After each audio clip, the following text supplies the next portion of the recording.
This screencast will give you specific information on the reading strategy inferencing. We learn about some things from experience, but other things we learn about by making inferences. When good readers make inferences when they read, they figure out and learn about things based on what they have read in the text and what they already know. For this screencast, let's take a closer look at the CLB3 materials. In this folder, you will find 2 activities for the learners to practice the strategy, an inferencing organizer, and learner notes for the strategy. You will need all of these resources, and they are all referred to within the lesson plan for this particular strategy. The lesson plan for inferencing gives you a warm-up activity to introduce the strategy, and to give the learners an introduction to the new vocabulary and what it means when you make an inference. It also explains to the learner how this strategy will help them become better readers.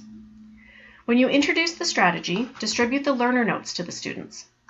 The learner notes are a summary of what was taught in the lesson, and they are at an easy reading level for the learners. Learners should keep these notes in their binder so that they can reference them when practicing this reading strategy when using other text. It is important that learners continuously revisit and practice the strategies. The lesson plan then shows you how to model the strategy for the learners to demonstrate that when they read, they can sometimes find clues in the reading to find answers. Good readers use those clues and add them to what they already know in order to make an inference about what they are reading. In the guided practice part of the lesson, the learners will practice reading short scenarios to find clues so that they can make an inference about what they have read. Following the guided practice part of the lesson, the learners then complete an independent practice activity, where they again practice reading short scenarios to practice the strategy.